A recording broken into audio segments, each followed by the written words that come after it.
Ambassador Shamsaran, Mr. Srivastava, dear friends, first of all, let me say, as a member, it's always good to come back to IIC. I don't get to do that very often.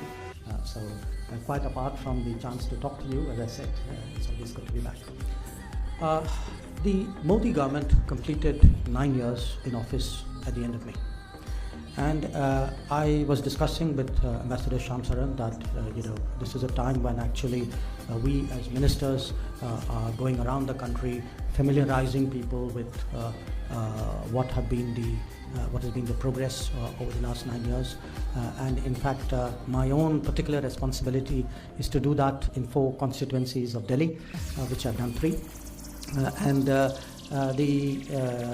From that talk, the idea came that maybe putting across in a place like IIC to its members what has been the foreign policy developments over the last 9 years seemed a very good idea.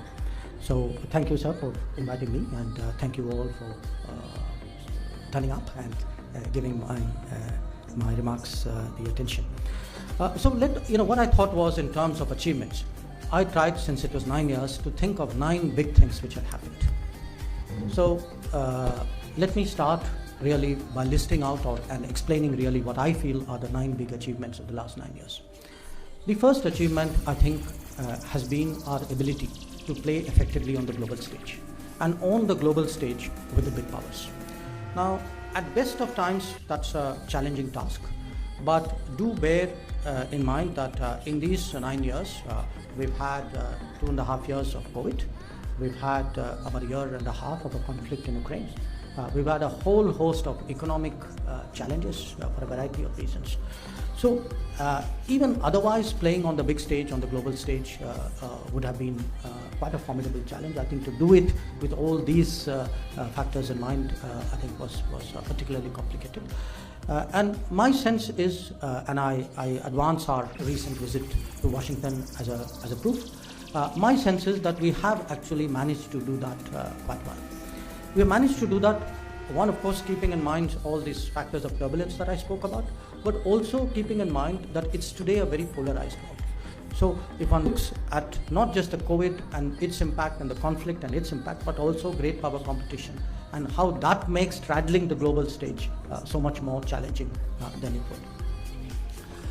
At this moment, I would say really, and I'd be happy to respond to that in greater detail, I think you can see that our relations with the United States is doing exceptionally well.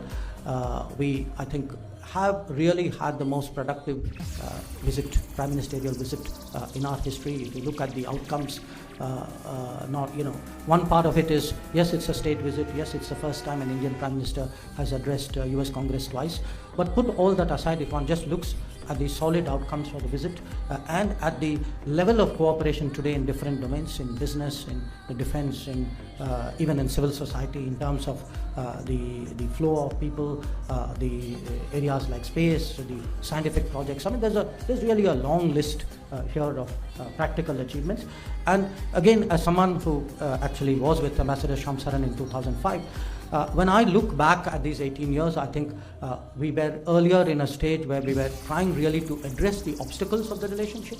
Today, again, for a combination of reasons, we have moved into the positive domain. We are really looking at what is it that the two countries can do together in terms of not just bilaterally, but also in terms of how we can influence or shape the world together for our common purpose. If I were to today compare this with, when I say the big stage, with Europe, again, the attention which has been given to Europe over the last 9 years has really been remarkable. And it's been the big countries of Europe, it's been the smaller ones, it's the sometimes in groupings. But if you take any measurable metric of how you evaluate a relationship, again, I would suggest to you that the European relationship is doing well. There are, of course, a lot of possibilities there still to be realized. I think the big issue before us is concluding the free trade agreement. But all I can say is we are obviously much more hopeful than we have been in the past. Now, moving from Europe, the relationship with Russia. This relationship has been held steady, kept steady, despite all the turbulence in the world. So it is actually for us a very unique relationship, I think in some ways for the Russians also. And in this period, for all the pressures on us, I think we have made our own evaluation of the importance of this relationship. And I do want to say that, sometimes this relationship is dumbed down to things like, oh, we are dependent on them for arms. I think it's far more complex than that. There is a geopolitical logic for what we are doing, what we have been doing with Russia. And today, many things which we were working on even prior to 2022, which is how to expand our economic cooperation, those have borne fruition. So you actually have an upswing in the economic part of the relationship with Russia, even as you have very steady politics and continuing security cooperation. The difficult one on the big stage has obviously been China. I would say it's a subject on which I have spoken publicly before.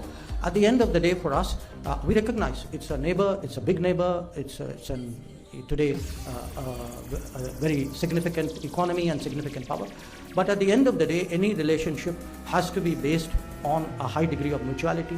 There has to be a respect for each other's interests, sensitivity for each other's interests, and there has to be an adherence to agreements which were reached between us. And it is that departure from what was agreed between us which is today at the heart of the difficult phase that we are passing through with China. And the bottom line there is, at the end of the day, the state of the border will determine the state of the relationship, and the state of the border today is still abnormal. Now, all of that I really put in terms of the first achievement, which is the global stage. But there are three factors at the global level which I think you should all keep in mind as well. One, that we are not just playing politics at the global level. We are also shaping the global economy, and we are actually building our own economy as a consequence of that.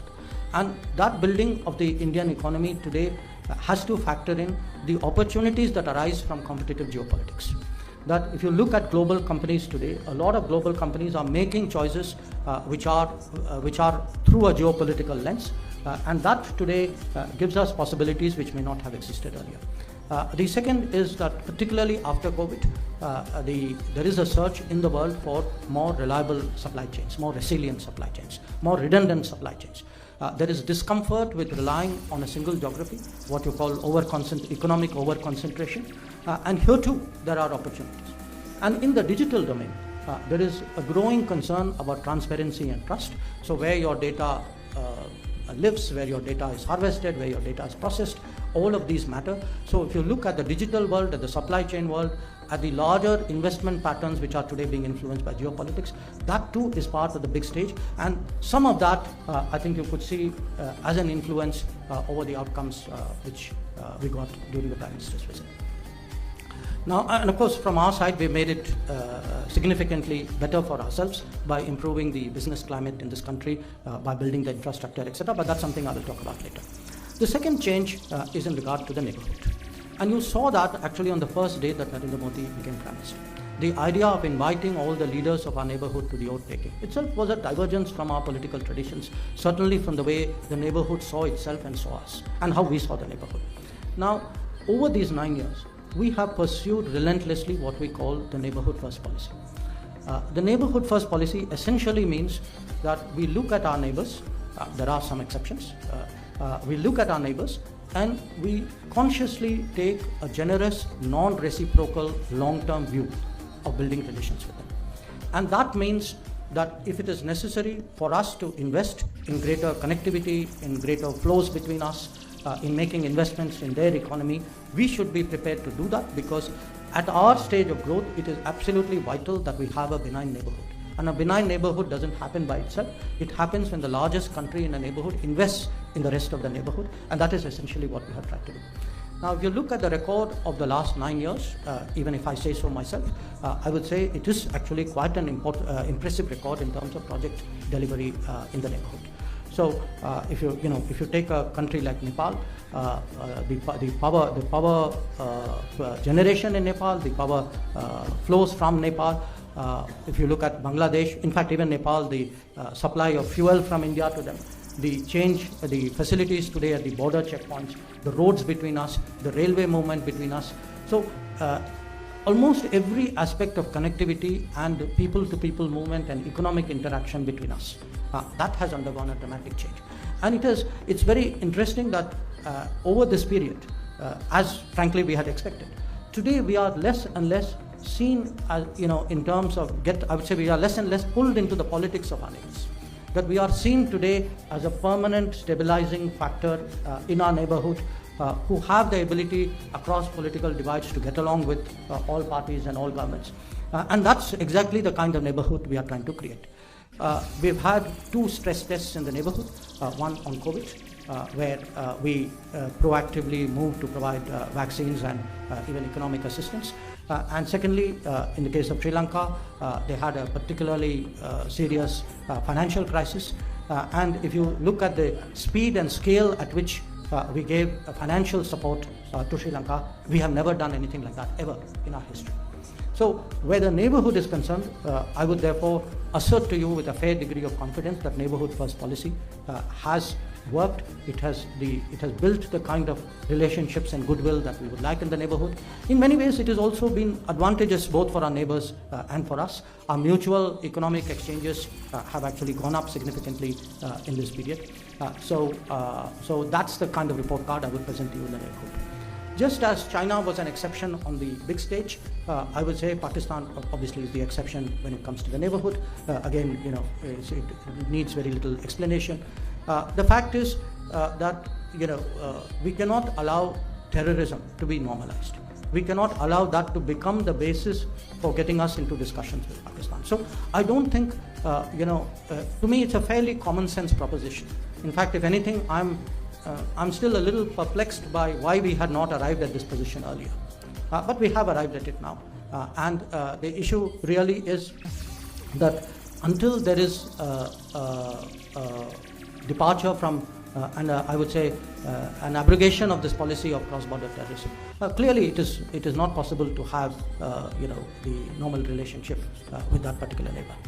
Now, going beyond the neighborhood, I would actually introduce to you the concept of what we call an extended neighborhood. And the extended neighborhood we see in all 4 directions. So I want you to really think of an India at a center. Then the first circle is the neighborhood. The second circle is the extended neighborhood. And there is a third circle, which is in a sense a world beyond, and out there are also the big powers. But the second circle in the 4 directions, one of course is Southeast Asia. What was the Look East policy became the Act East policy. It wasn't just a change of terminology. It also meant that we were prepared to invest more in connectivity. We were prepared to engage more deeply when it comes to security. So the ASEAN and beyond ASEAN, the Indo-Pacific, that is something which has really intensified. On the west is the Gulf. Now, the Gulf actually was, again, quite a discovery. I mean, in the sense that here is a region so proximate to us, and yet actually our political contacts with them have been incredibly conservative. And that is actually one of the biggest changes. I mean, if I were to look anywhere in the world and say, where has been the biggest change in the quality of our relationship in the last 9 years, I would say no question it is the Gulf. That you actually had countries like UAE, which I think had not seen a visit after Indira Gandhi. So the Gulf in the West, and here again, some of the building blocks existed.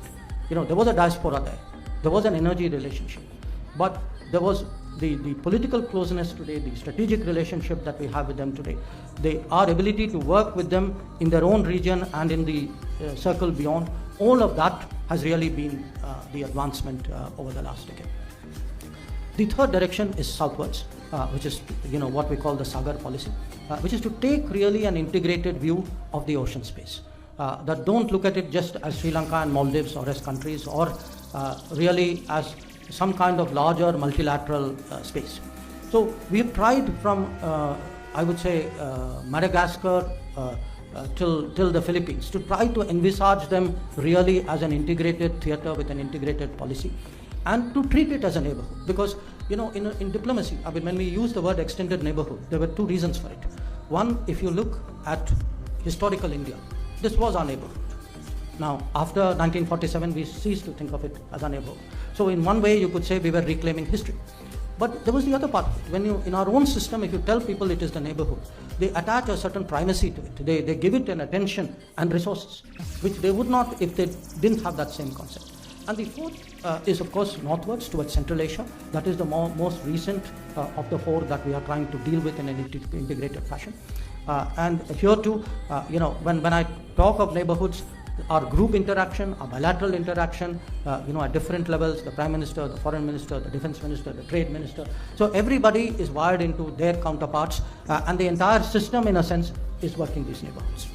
Now, I'll move to the space beyond, which is the fourth point I would make, which is, our activities and our footprint in Africa has expanded enormously in this period.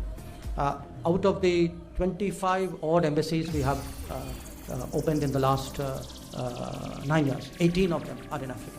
In fact, we are today one of the countries with the largest diplomatic footprint in Africa. And we have an enormous number of development projects, which I will also mention later on. But often when we thought of the world beyond our immediate periphery, we thought of Africa. Today, we are, as the fifth largest economy, as the most populous country, as a country with growing capabilities. We have started preparing really for what would await us a quarter century from now.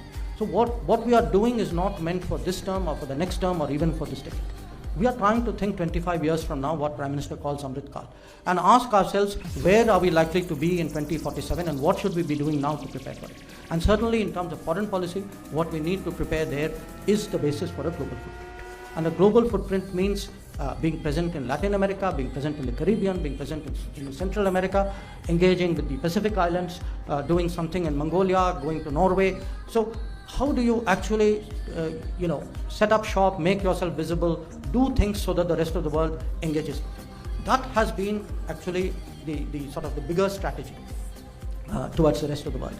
And that is why, if I were to now try to help you connect the dots, that is why you see Prime Minister going to Papua New Guinea for a Pacific Island Summit, or which is why one of our biggest development projects is actually a refinery in Mongolia, or why, as I said, we opened so many African embassies.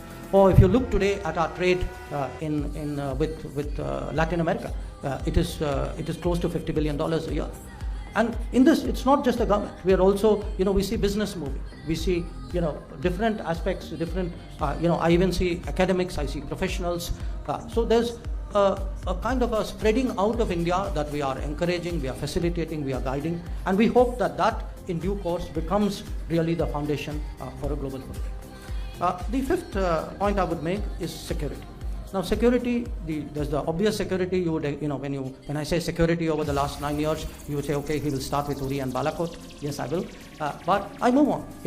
Yes, again, our response to China on the northern borders has been one of our major, I would say, achievements in a way, because if you look at the scale of the response and the very daunting conditions in which it was undertaken, and I can see the chief of the era who did that sitting right in front of me. Definitely an Uri, a Balakot, the deployment on the northern borders, these have been big security achievements of the last 9 years. But the important thing is to have today a broad sense of security. Security is no longer military or counterterrorism or physically securing yourself. Security is also economic security, it's technological security, it is health security. So how do we actually take a larger sense of security and devise the policies accordingly and build it into foreign policy? So again, I go back to this Washington visit. If you look at many of the outcomes, when a Micron comes in or a Lam Research comes in or Applied Materials comes in, these people are coming here to really to add to our semiconductor production environment. Today, production of semiconductors is absolutely essential to our national security. So how do you broaden out the definition and then how do you implement it on the ground? That, I would say, has been our fifth achievement. The sixth one is in the sphere of global issues. And global issues in the sense there are international challenges and it could be climate. So you have something like Solar Alliance. It was the COVID. We did the vaccine Maitri where we gave vaccines to almost 100 countries. It could be disaster, since that is happening at greater frequency, where we have led an initiative called CDRI. It could be even food security. Today, we are seen in the world as the propagators of millet production. And millet production offers possibilities for food security, which are actually truly significant. And when disaster strikes, we are increasingly capable and deploying as a first responder.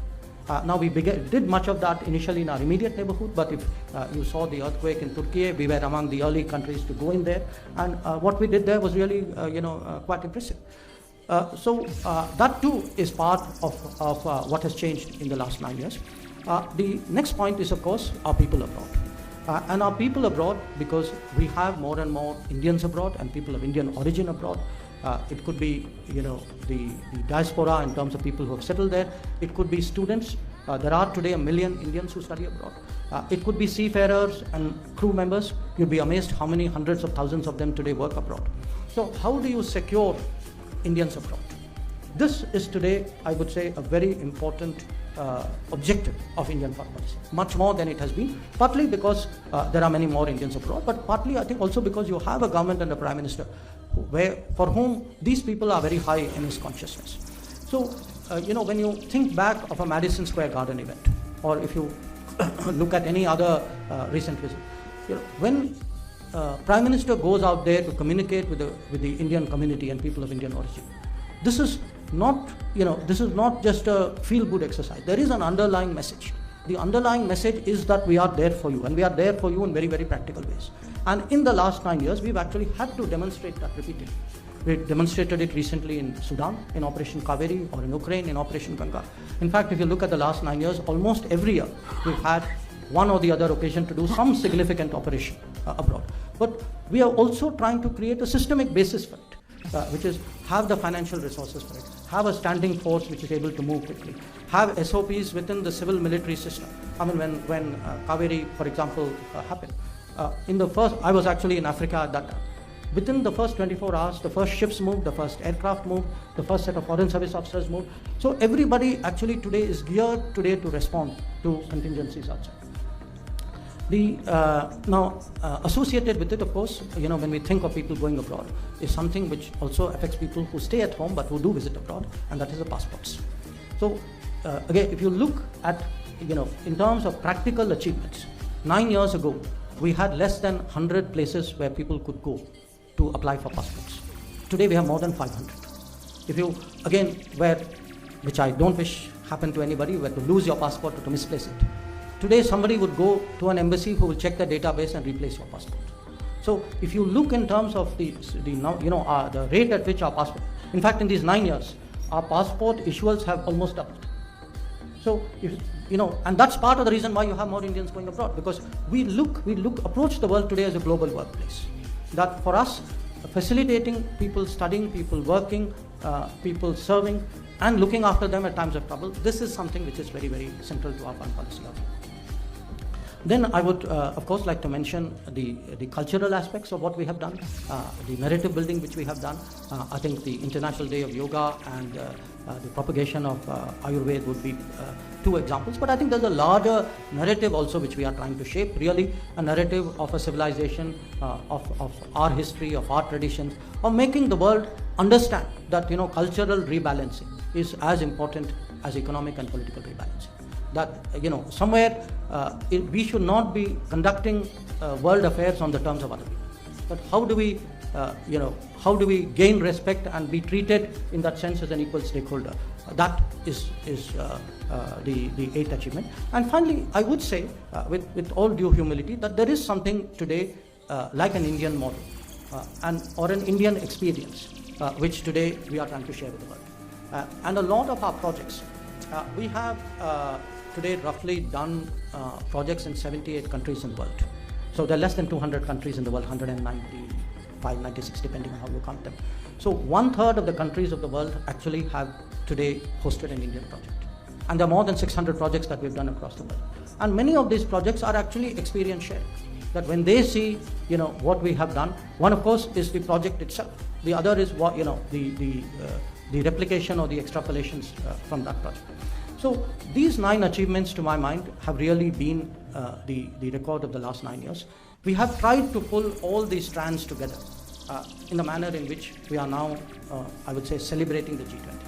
So our hope, our expectation is that the G20 would be an occasion really to present India to the world, to demonstrate what is it that we are capable of, so that the rest of the world today actually has a better understanding of the transformations.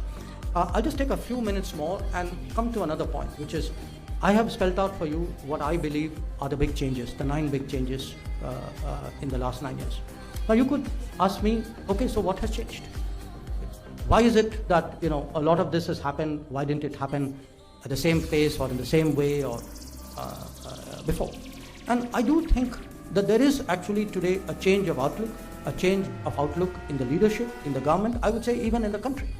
That today there is greater strategic clarity. Today there is greater confidence. We are far more contemporary people. We look at the world and we judge what is, we are not looking at yesterday's issues alone. I mean, I think today we are increasingly, if you look at the debates in India and the focus even of government policies, I gave, the semiconductor as an example, that we are today, our agenda itself is much more updated. I also feel that we have been able to harmonize our nationalism with our internationalism very well. That there's no question that this is a much more nationalistic government, and we are proud of it. But there's no question, it's also a more internationalistic government.